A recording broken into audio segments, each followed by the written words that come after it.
Gaur egungo sistema heteropatriarkal, kapitalista, arrazista eta kapazitista bukatzea eskatzeko manifestaziora deitu du Euskal Herriko mugimendu feminista gaurko Euskal Herriko herri eta hiriburuetan. Hain zuzen ere, gizartaren zati handiarentzat kriminala eta jasanezina den eredu hori kiskaltzeko eskatzen du mugimenduak. Plazak, kaleak eta txokorik txikienak borroka feministaz betetzeko deia egin du gaurko mugimenduak eta 5 mobilizazio nagusi antolatu ditu, zabaltzen gaituen sistemari isua antolakuntza feminista gure garra lelopean. Baionako elkarretaratzea arratsaldeko 6etan izango da, Merkatu plazan. Bilbon 7:30 hasiko da manifestazioa Jesusen bihotza plazatik.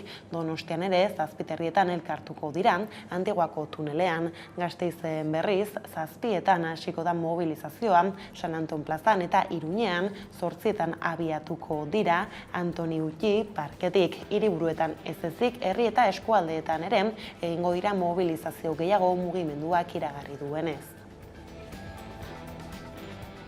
Arratsaldeon guztioi, emakume langile nazioarteko eguna dugu gaurkoa eta paradoxikoki goiz honetan abiatu da Kote Cabezudo argazkilariaren aurkako auzibide nagusiko epaiketa Donostian.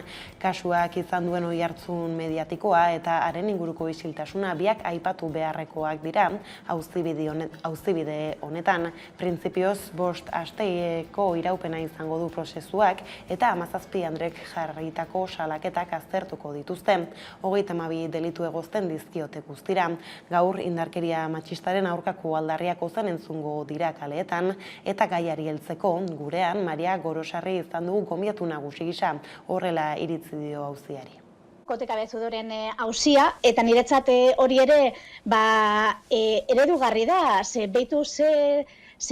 salaketa den, ezta? Zeintzu diezan egindako eta berari leporatzen zaizkion delituak, eta hala ere zigorra zein izango da. Zergaitik Espainiako legeak bereizten dituelako abusu eta erasoan artean. Abusua izango litzateke gure ohorean eragiten ez da bana, eta horrek esan gure da, lo gaudela edo drogatuta gaudela bortzatzen gaituztela, eta alderantziz erasoa indarkeria dagoenean. Eta kasu honetan, epaileak eta legeak berak aurre ikusten dau, Kote Cabezudoren lekukoek kontatzen dutena, hor ez dagoela indarkeriarik. Horregaitik iruditzen zait indarkeria matxisten aurkako aldarrian gaur egun aproposa dela eta danok batzen gaituen gaia dela.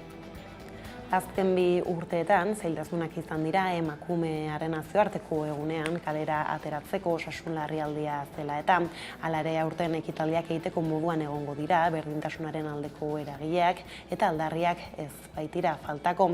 Manifestazio jendetsuak antolatu dituzte gaur arratsalderako eta instituzio publikoek ere kalera ateratzeko deia egin diete herritarrei. Emakundek besteak beste, martxoaren 8an modu aktiboan parte hartzeko deia egin du. Izaskun Landaidan emakundeko zuzendariak adierazi du berdintasunerako une erabakigarria dela. Izan ere emakumeek gorputzaren eta itxura fisikoaren gainean jasaten duten presioa landu du aurtengo kanpainan emakundek. Arartekoak ere gizonen eta emakumeen arteko berdintasunaren beharrezkotasuna azpimarratu du ohar baten bidez, esanez oso garrantzitsua dela genero estereotipoak gainditzea. Nafarroako legebiltzarrak ere bat egin du martxoaren 8ko aldarriekin adierazpen instituzional baten bidez eta Eudelek gogora ekarri ditu emakumeei historikoki usurpatu zaizkien eskubideak lortzeko egindako borroka anitzak. Euskal Elkargoak berriz komunikazio kanpaina bat abiarazi du errespetuak izenekoa. Emakume eta gizonen arteko berdintasunaren alde lanean ari den herriarteko batzordean Elkargoko garapen kontseiluko elkarteetako eta sindikatuetako ordezkariak bildu dira lurraldeko herri askotan ekimena gauzatzeko. Laster bueltatuko garaiaren 8aren arira bestelako eragile eta sindikatuek eginiko deialdiekin lehenago baina Ukrainara begira jarri behar gara. Zibilak ebakuatzeko korridore humanitario gehiago zabaldu ditu Moskuk. Hain zuzen, Errusiaren eta Ukrainaren arteko azken negoziazio saioetan bide horiek izan dira hizpide nagusi. Esperotako pausoak eman dituzte gaur Errusiako indar armatuek erasoaldia behin-behinean eten dute Kieven, Txernigoven Karkiben, Mariuplen eta Sumin korridoreak irekiz. Bide horiek dituzten helmugak polemika iturri izan dira bi herrialdeen artean. Izan ere orain arte zabalik izan diren korridore humanitario guztiek Errusia eta Bielorrusiarainoko ibilbideak izan dituzte. Ukrainako lehen ministrordearen iritziz plana halakoa izatea zentzugabea, zinikoa eta onartezina da. Ordea, kritika horiek jasota ere, Moskuk ez ditu guztiz bete Ukrainaren eskakizunak, kasu batzuetan, Errusia edo Bielorrusia baitira helmuga oraindik ere. Eguerdiko magazinean Aneira Zabal kazetariarekin hitz egiteko aukera izan dugu eta iheslari fluxua izan du. Izpide hasiera batean ukrainarrak herrialdearekin muga egiten duten lurraldeetara leku aldatu badira ere, tendentzia aldatzen hasia dela azaldu digu Ira Zabalek. Gehienak gerraren bukaera urrun ikusi eta etorkizunera begira aukera gehiago izango dituztela uste duten herrialdetara mugitzen hasiak dira. Egunak pasatzen diren heinean, Errusiarrak hiri nagusiak inguratzen ari dira, eta orduan hiri horien barruan daudenentzat gero eta zailagoa bilakatzen ari da ihes egitea. Ondoko herrialdeen erreakzioa oso ona izan da oro har, hasiera batean ateak irekita erantzun diete Ukrainako errefuxiatuei, beste herrialde askotako errefuxiatuekin gertatu ez den bezala azken urteetan. Izan ere gogoratu behar dugu Europa ekialdeko herrialdeak izan direla 2015ean eta 2016ean ekialde hurbileko errefuxiatuei ateak itxi zizkieten lehenak. Kasu honetan oso ondo erantzun dute, Polonia izan da gehien jaso dituena, Eslovakia, Errumania, Hungria eta Moldavia. Zer gertatzen da? Gero eta ukrainiar gehiago konturatzen ari direla, krisi honek luze jo dezakeela.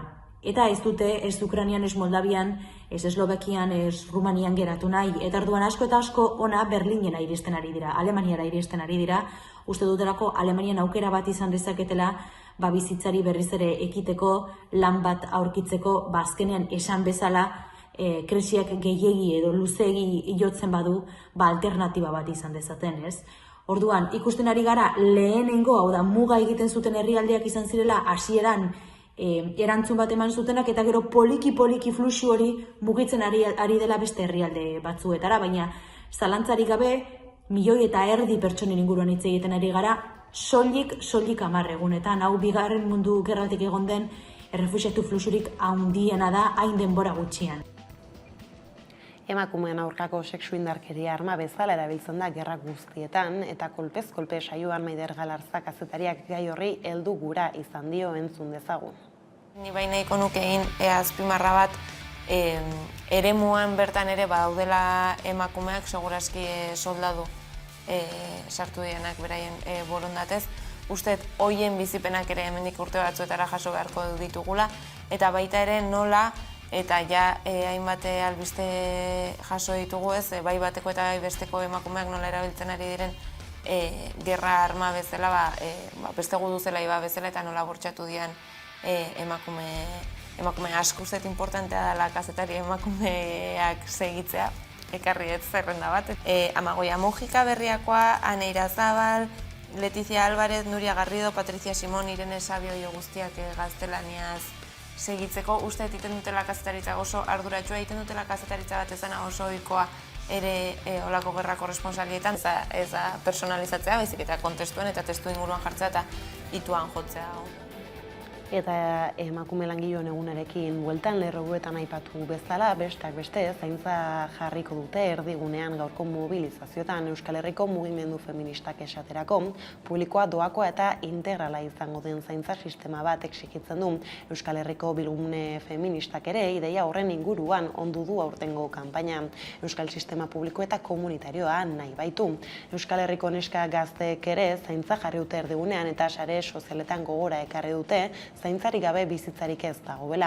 Itaia emakumeen antolakunde sozialistak berriz, egiturazko miseriaren eta biolentziaren aurrean sozialismoa eraikitzeko deia egin du. Emakumearen nazioarteko eguna delatan, Eustatek, Euskal Estatistika erakundeak emakumeen lan baldintzei buruzko txostena argitaratu du. Horren arabera, baldintza prekariagoak dituzte emakumeek lan kontratu motaren lanaldiaren eta malgutasunaren aldetik. Bada, txostenaren arabera lanaldi partzialak gehiago eragiten die emakumeei gizonezkoei baino. Zaintza lanetan gainera emakumeek ordezkapen handia dute, bai ordainduetan, bai ordaindu gabeetan. Eta etxeko lanei dagokienez, emakumeek gizonak baino 0,6 ordu gehiago igarotzen dute egunean. Modu berean 1,6 ordu gehiago ematen dituzte egunero seme-alabak zaintzen. Pandemiak agerian utzi du zaintza guztiz beharrezkoa dela. Izan ere, mugimendu feministak aspaldi zaratu zuena berretsi du izurriak. Zaintza lanak emakumeen gain erortzen direla, etxeko eremu pribatuetara eta horiek ez direla aintzat hartzen, ez simbolikoki, ez ekonomikoki. Baita familiatik kanpoko zaintza negozio bilakatu dela ere. Horregatik mugimenduak nabarmendu duenez, zaintzaren antolaketa bidegabea eta diskriminatzailea da, eta egungo eredua gaitzetsi du. Hori dela eta zaintza sistema publiko baten inguruko aldarria zabaldu du mugimendu feministak, eta lelo nagusia izango da aurtengo martxoaren 8ko protesta askotan. Mugimenduak ez ezik sindikatuek ere exigitu dute zaintza sistema publiko komunitarioa. Bada, labek deitoratu du privatizazio politiken eta negozioaren aurrean, konpromiso politiko eta instituzionala falta dela egungo sistemari aurre egiteko. Era berean, elak denentzako zaintza publikoa exigitu du. Izan ere, sindikatuaren ustez, soldatapeko zaintza lanak eta zerbitzu sozialak gainbeheran doaz. Gobernariek azpikontratazioaren eta privatizazioen aldeko apustua egiten dutelako.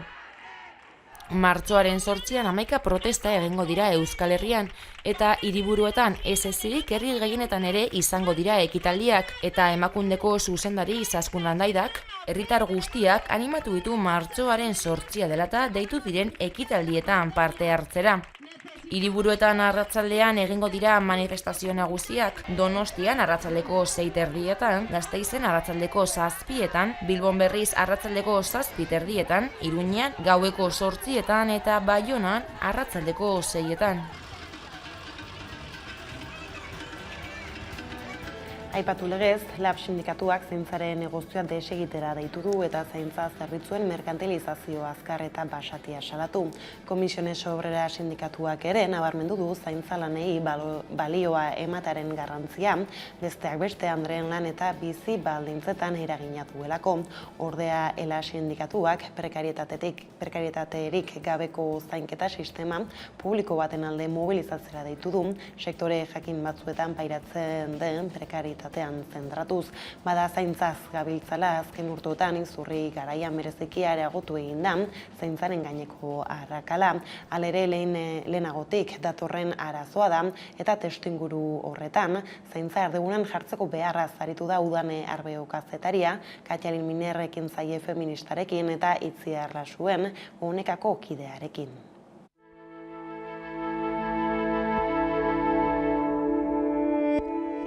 Zaintza lana pertsona guztien ongizaterako eta jarduera sozial naiz ekonomikoari eusteko ezinbesteko lana da.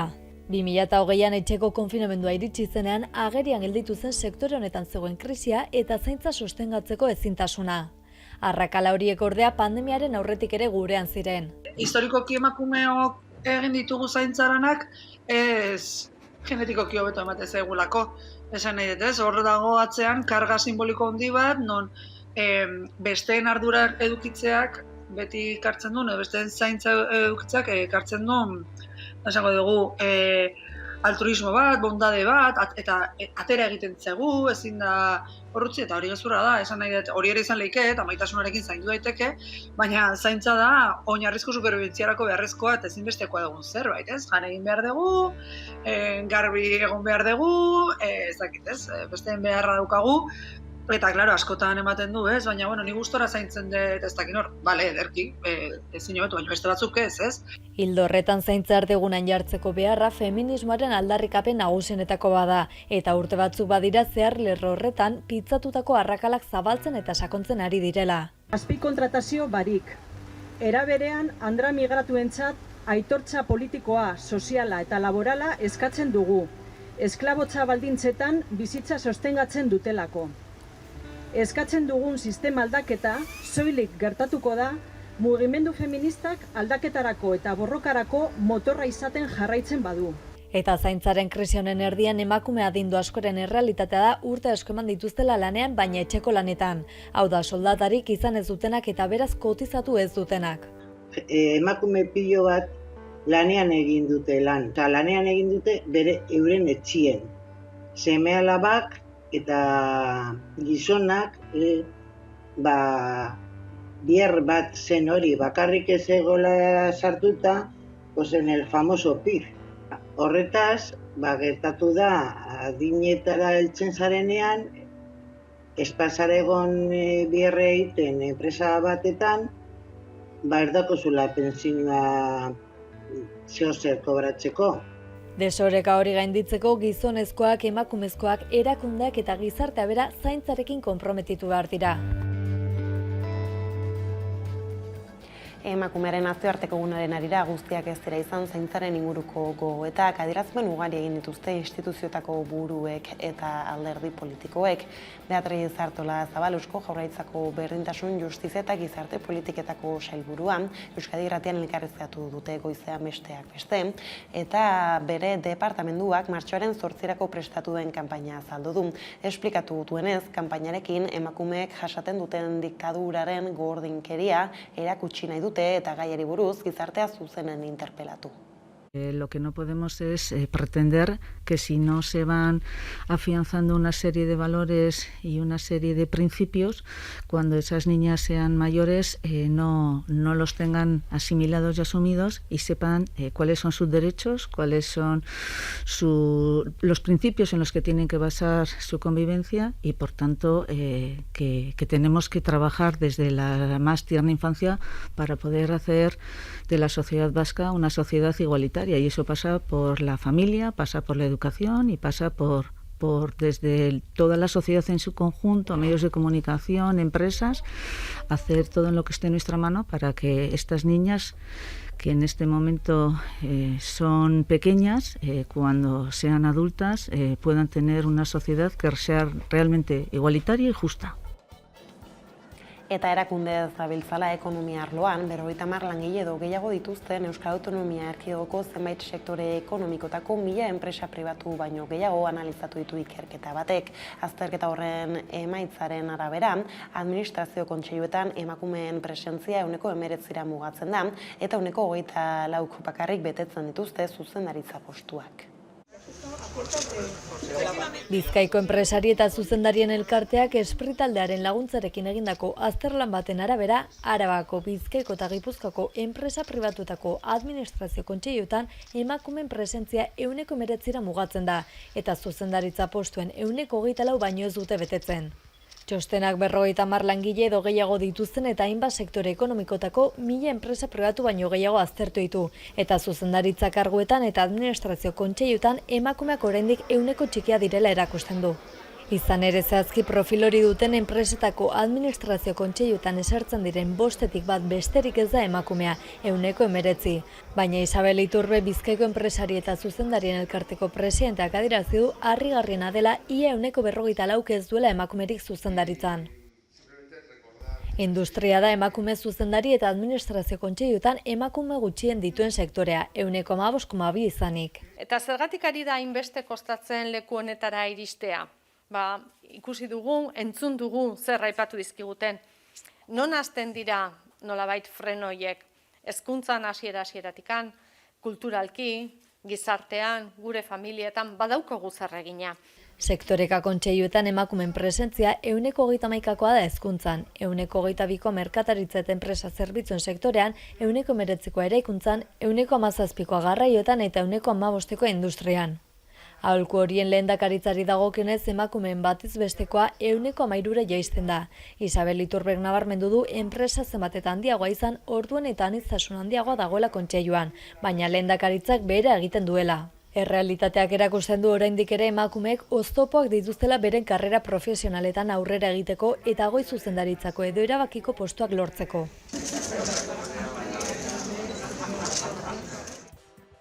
Langatazki heltzeko berriz, Gasteiza goaz Amaita Estilanao lankidea Altan Berneoko enpresako langileek greba bertan bera utzi dute euren aldarrikapenetatik asko lortu ostean borroka sindikal eredugarria izan dela azpimarratu dute langile ordezkariek. Izan ere, elementu garrantzitsu ugari uztartzen dituelako, besteak beste, gehien bat emakumez osatutako plantilla dutela.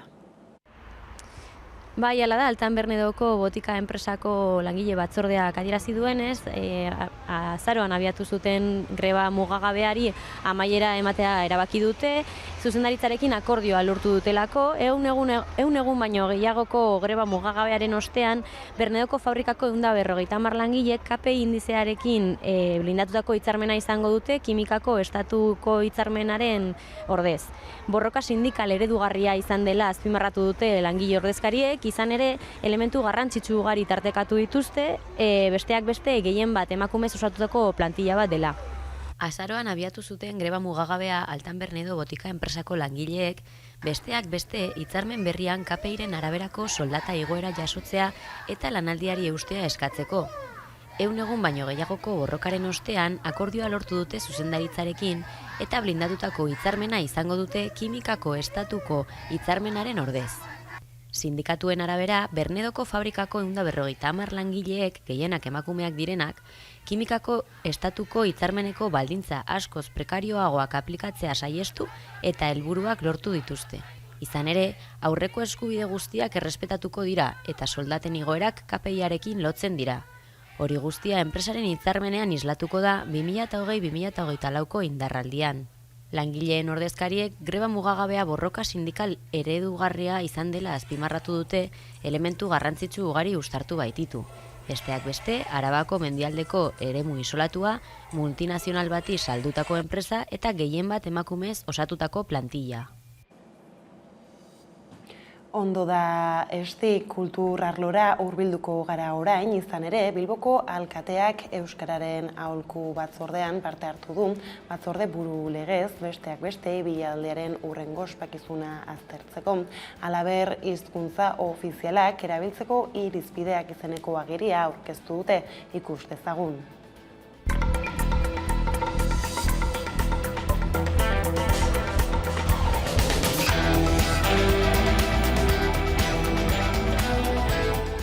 Bilboko alkateak Juan Maria Burtok Euskararen aholku batzordearen bilkuran parte hartu du. Bileran ere izan dira Koldo Narbaiza Euskara eta Hezkuntza Saileko zinegotzia, Bizkaiko Foru Aldundiko, Eusko Jaurlaritzako eta udal sail batzuen eta besteen ordezkariak.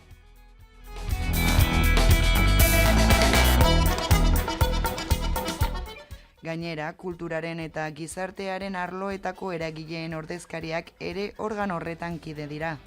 Euskaltzaindia, Labairu Fundazioa, Bilbao Dendak, kazetariak eta idazleak besteak beste.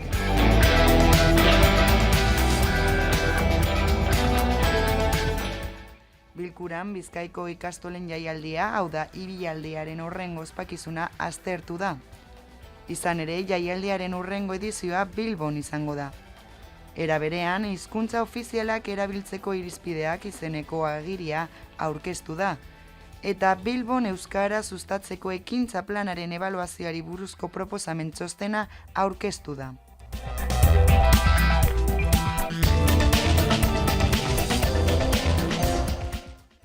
Bilboko udalak 2016ko otsailaren 3an jarri zuen abian Euskararen aholku batzordea.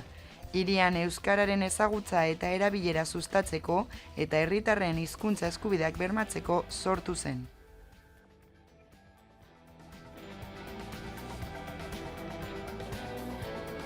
Bestaldetik erre aldarri bat bertso, zobraren erreportajea endu Amaikako Iruñako lantaldeak osorik 11 puntu satarian duzue, baina jarraian laburpen batekin utziko zaituztegu Aizea eta Oiana Aranak, Leire Bargasek eta Aner Peritz Euskitzek sortutako bertso emanaldia da erre. Hala ere bertso laritzatik haratago doa, beste arte disiplina batzuk ere jorratu dituztelako. Gorputza bada ajedrez, zer da zuri eta zer beltz. Arauok ez dira sartzen, gure buruetan errez. Buru Bueno, ni Oiana Arana naiz, Eskoriatzarra. 20 urte ditut eta batez ere, sorkuntzaren munduan ibiltzen naizelako bizi naiz pozik. Eta batez ere bertsolaritza eta literatura dira nire arloak. Ni Aner, Zarauztarra, 19 urte dauzkat, eta ni ere, ona nahita ez horrek ekarri nahu, eta bestela ere bizitzan desente bizi nahi sorkuntzaren horri begira, nik bertsolaritza eta kaso literatura baino gehiago musika edo lantzen. Ni Leire naiz, Durangarra naiz, 20 urte dauzkat eta itzulpengintza eta interpretazio graduko ikaslea naiz, Gasteizen. Eta idatzi egiten dut, bertsotan nabil batzuetan, bertsozalea naiz, eta hemenago erre ikuskizunaren arira. Ni Aizea Arana naiz, nik ere 20 urte ditu dela esango nuke. Eta nik ere Gasteizen ikasten dut, baina euskal ikasketak egiten ari naiz, ia amaitzen. Eta, bertsozalea naiz, bertsolaria ere bai esango nuke. Urte desente daramat bertsolari zurrun horretatik bizitzen. Eta, erre proiektuarekin gatoz, molde berriak probatzera, bai publikoarentzat eta baita guretzako ere. Artaldeak larrean belardi bete alambre, zerketan hor bilakatzen, gaitu gizon ala andre. Erreren ideia guregandik dator, baina bai proposamena zerbait egiteko lanku kultur zerbitzuak egin zigula. Esan ziguten, sortuko duzue halako bertso emanaldi bat, zeina baita bertsoa eta beste arte disiplina batzuk uztartzen dituen emanaldi mota. Hori iritsi zen, gustatu zitzaigun eta laukotean aurrera egitea pentsatu genuen, gero ideia bera pixkanaka zerk balio zuen emanaldi bat egiteko, zer landu nahi genuen, zer zitzaigun interesgarrien landu nahi genituen gai horiek lantzeko, hortik sortu zen pixka bat emanaldia. Lertzazue berriro, beti ez dudala honek, eiten duena egingo, eiten duena egingo, ulertzazue berriro. Martxoaren 8 horrela iritsi gara albistegiaren bukaerara, gaurkoan Amaiz taldeak orain gutxi kaleratutako Kuraia bestearekin agurtuko zaituztegu. Gustatuko zaizuelakoan besterik ez gure aldetik hauek izan dira eguerdiak gurean gaur utzi dituenak. Guztiak eta gehiago nahi duzuen aldiro 11 atarian ondo izan eta bihar arte.